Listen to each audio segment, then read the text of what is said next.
Même si pour l'instant on ne voit pas poindre le bout de son nez, l'inflation pourrait bien revenir. Bonjour Patrick. Bonjour David. Patrick Artus, chef économiste chez Natixis. Pourquoi on voit que dalle, on voit que nenni, il n'y a pas d'inflation aujourd'hui. Pourquoi est-ce qu'elle va revenir? Ça fait 10 ans qu'on dit, ou 20 ans qu'elle va revenir. D'abord, c'est une question extrêmement importante, pour plein de raisons. Enfin, si l'inflation revient, on risque d'avoir une tension sur les taux d'intérêt alors qu'on est extrêmement endetté. Donc ça serait évidemment un grave problème si les taux remontent à cause de l'inflation vu les niveaux de dette. Si on est dans une situation déprimée du marché du travail, ça veut dire des pertes de pouvoir d'achat. Voilà, donc c'est quand même une question absolument centrale pour les marchés financiers, pour le pouvoir d'achat, pour les sociétés. Donc il faut vraiment se poser cette question. Mais là, à court terme, il y a pas il y a une récession. Oui. Qui dit récession, dit pas... 2020, il n'y a pas... le sujet n'est pas 2020, l'inflation, ça va être 0+, quoi. Ouais. En gros, et peut-être même un peu négatif, parce que les prix des matières premières ont baissé, qu'il n'y a pas de hausse de salaire, que le chômage est en train de monter, que les entreprises ont des stocks qu'elles n'arrivent pas à écouler, que la distribution a des stocks qu'elle n'arrive pas à écouler, donc il y a des rabais partout. Enfin bon, vous pouvez acheter des voitures à des prix incroyables. Donc évidemment, tant qu'on a cette montagne de stocks, le pétrole à $40, les prix des Avec une récession de 10%, on aurait pu imaginer qu'on ait de la déflation d'ailleurs. Oui, mais bon, c'est difficile parce que d'un autre côté, dans la plupart des pays, on n'a pas le droit de baisser les salaires nominaux, si vous voulez. Donc des vraies baisses de prix. Oui, des vraies. Enfin, on a disons zéro, quoi. Ouais. La question est plus tard. Alors, il y a deux horizons. Il y a 2021-2022 et puis le moyen terme. Je commence par 2021-2022. Le sujet central, en fait, c'est le sujet sanitaire. On sait que les normes sanitaires qui ont été mises en place dans les entreprises font monter les coûts. Qui sont flexibilisées au fur et à mesure. Alors, elles sont un peu flexibilisées, mais vu ce qui se passe dans un certain nombre de pays, même autour de nous. De reconfinement partiel. De reconfinement dans certaines villes, certaines régions. Pas l'impression qu'on va enlever définitivement les normes sanitaires. Normes sanitaires qui font augmenter les coûts de production. Alors qui font baisser la productivité, disons de façon très simple, puisqu'il y a moins de salariés, des salariés qui travaillent plus lentement, moins de clients. Enfin, et alors il y a des estimations qui circulent qui sont extrêmement douteuses, parce que c'est quand même très difficile à mesurer.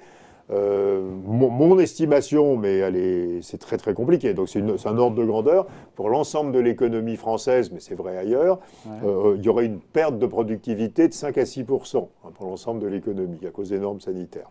Alors une partie de ça mange les marges. On connaît plein d'entreprises qui nous disent qu'elles travaillent à marge négative en fait en ce moment, à cause des restaurants par exemple. Et puis, mais en quoi ça fait de l'inflation, ça? Parce qu'à un certain moment, vous ne pouvez plus manger vos marges. Donc, à un certain moment, si vos coûts augmentent, vous montez vos prix. Dans un premier temps, vous mangez vos marges. Et puis, si ça persiste, vous êtes bien obligé de monter vos prix.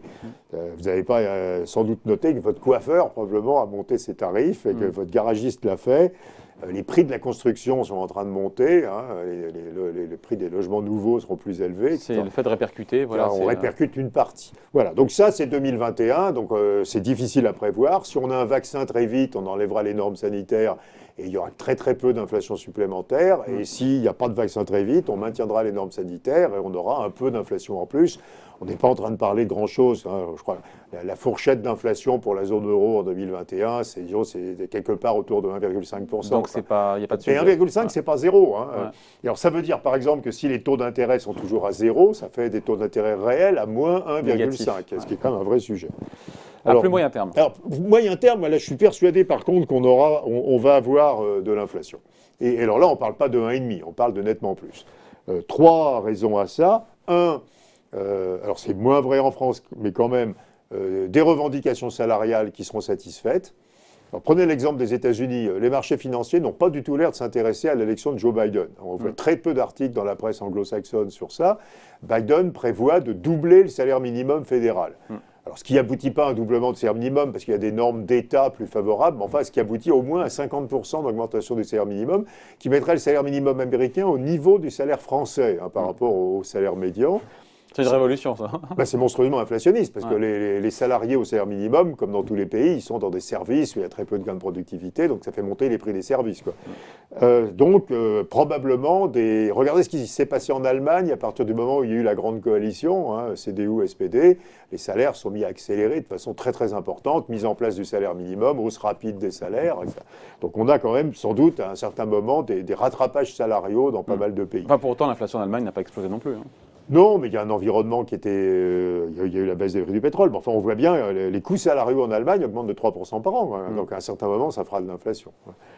Deuxième sujet, le vieillissement démographique. Alors il est, évidemment, vieillissement, c'est inflationniste, puisque les retraités sont des consommateurs qui ne produisent pas.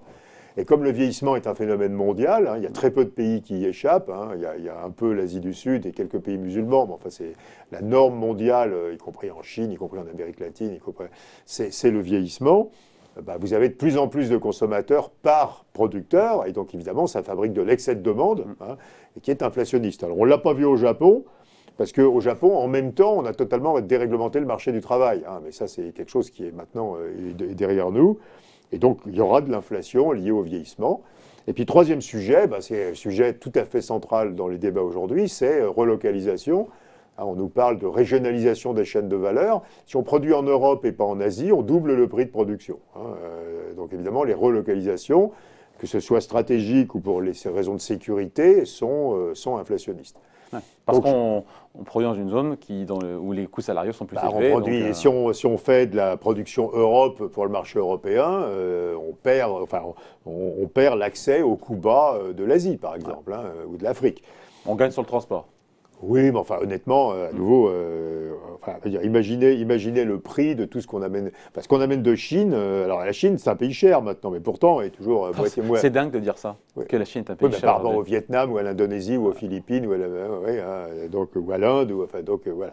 Donc, si on fait une croix sur tout ça, évidemment, c'est un chouette. On va faire une croix sur tout ça. Et d'ailleurs, c'est dans les choses que les politiques devraient expliquer clairement aux populations. Parce qu'il y a une demande sociale et collective très forte pour relocaliser. Ce qui je comprends, hein, on veut recréer des emplois industriels, on veut éviter que l'industrie finisse de disparaître. Et dans le même temps, il faut quand même expliquer que relocaliser, c'est cher. Le paracétamol que nous a fait le gouvernement français, c'est l'exemple même de ce qu'il ne faut pas faire, d'ailleurs, par ailleurs. C'est une question de souveraineté sanitaire oui, aussi. D'accord. Être dépendant de paracétamol, de ce qui se passe en Chine, c'est quand même problématique. À ce moment-là, on pourrait dire qu'on ne peut pas marcher pieds nus, donc il faut relocaliser les godasses. Enfin, vous voyez, donc on peut retenir ce discours. On pourrait avoir des stocks de paracétamol au lieu de se forcer à fabriquer des choses bas de gamme, qui est une industrie peu sophistiquée. Et pourquoi c'est une erreur alors de rapatrier la production Parce qu'il faut quand même relocaliser des choses suffisamment haute en gamme, quoi. En quoi c'est une connerie, le paracétamol ? Notre stratégie de croissance, c'est pas de redescendre en gamme aujourd'hui. Cette stratégie de croissance, elle est de remonter, et de continuer à monter en gamme. Hein, notre avantage comparatif, c'est pas le bas de gamme, c'est pas de fabriquer des pantalons de sport, quoi. Dire, hein. Donc c'est quand même et donc même les médicaments bas de gamme, c'est pas notre avantage comparatif. Donc faut être extrêmement prudent sur les symboles, je trouve. Hein, Enfin voilà, quoi qu'il en soit, si on prend notre sujet, donc 2020, aucune inflation, on est autour de zéro. 2021, un peu de normalisation, parce que d'abord les prix des matières premières commencent à remonter. Ouais. Le pétrole était à $18, il est à 43, donc on est parti dans l'autre sens. Et puis, normalisation de l'économie, écoulement des stocks. Voilà. Oui, mais il n'y a pas d'emballement de l'inflation. Et puis coûts sanitaires qui vont quand même rester là. Non, mais 1,5. Et à nouveau, 1,5, c'est pas zéro, donc c'est un point et demi de pouvoir d'achat en moins. Bon. Oui, mais c'est ce que veut la Banque centrale. Voilà. Et puis, alors la Banque centrale ignorera 1,5, ça c'est pas un sujet. Ouais. Le sujet, donc très long terme, si j'ajoute revendication salariale, vieillissement démographique, relocalisation, ça peut être 3-4. Je veux dire, là, on est dans un autre monde, et 3-4. Est-ce que les banques centrales peuvent faire semblant de ne pas voir ? Est-ce qu'elles bougent ? Est-ce qu'elles bronchent alors, la réponse est, au Japon, quand il y a eu 4% d'inflation en 2014-2015, après la grande dépréciation du yen, la Banque du Japon a maintenu les taux à zéro. Parce qu'à un certain stade d'endettement, même si l'inflation revient, remonter les taux devient dramatique. Donc il peut y avoir la tentation de maintenir des taux d'intérêt réels négatifs, même si l'inflation revient, justement pour désendetter. Mais là, elles perdent toute crédibilité, les banques centrales. Si elles ont mandat sur l'inflation, 2%... Non, mais à nouveau, si l'inflation était à 2, maintenir les taux à 0, ça fait des taux réels à -2, il y a une vraie tentation. Parce que d'abord, vous soutenez l'investissement à un moment où les entreprises ont besoin d'être soutenues, et puis vous désendettez doucement. Exactement. Bon, mais si c'est 4, c'est pas le même jeu. Alors 4, c'est pas 2021-2022. Là, on est en train de parler de 2025, 2028, j'en sais rien. 4, c'est pas le même sujet que 2. Mais 2, il y a une vraie tentation de rester à 0 sur les taux pour faire -2 de taux réel, qui aurait toutes sortes de vertus.